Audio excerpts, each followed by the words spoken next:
Eh bonjour, mesdames et messieurs, ici François Plourde. Alors, on me demande souvent comme ça sur la rue, comme ça, tout bonnement, François, pourquoi est-ce que le nerf brun, c'est un arbre qu'on ne doit pas aimer, que tu parles tout le temps en mal?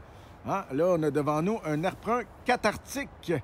Un nerf brun cathartique dans le merveilleux parc nature du Bois d'Anjou, dans la section qui est une érablière à carrier. Fait qu'on a un érable à sucre. On a un carrier cordiforme ici, c'est ça, une érablière à carrier. Pourquoi j'en parle tout le temps mal de cet arbre introduit, hein, qui vient d'ailleurs?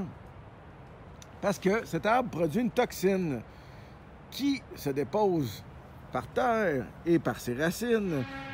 Tout l'arbre produit une toxine que les autres espèces autour n'aiment pas.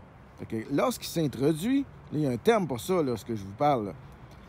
Lorsque le nerf brun s'introduit, ses racines grandissent, ses feuilles se déposent par terre, puis il se multiplie par drageons, par les racines comme ça, puis il produit en plus une toxine qui pousse les autres. Imaginez un hélicoptère d'érable à sucre qui arrive ici, il ne poussera pas, la petite graine ne germera pas, elle ne germera pas.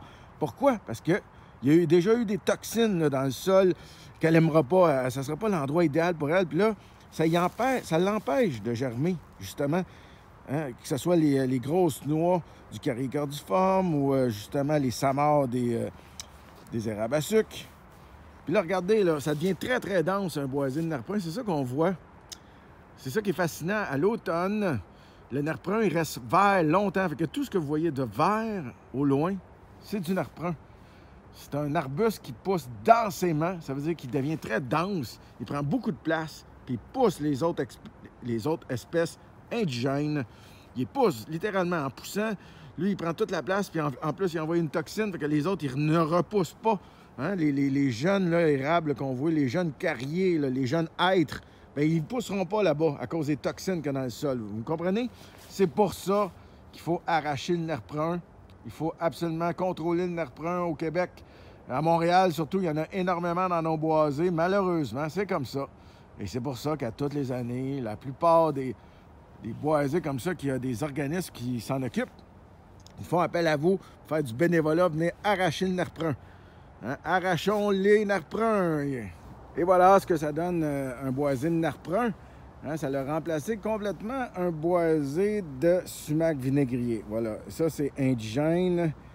Et voilà, ça c'est introduit. Comme vous le voyez, ça crée un boisé très dense. Très dur à traverser, c'est typique là, du nerf brun qui est un arbuste, puis il pousse densément à notre hauteur, à notre grandeur, à nous les humains. Hein. Il ne pousse pas en hauteur, fait que ça va rester comme ça, puis très dense. Ça laisse aucune place aux autres espèces. C'est vraiment un rouleau compresseur de biodiversité. Voilà, à éliminer le nerf brun cathartique, ici. Là. Merci beaucoup, bonne journée à tous!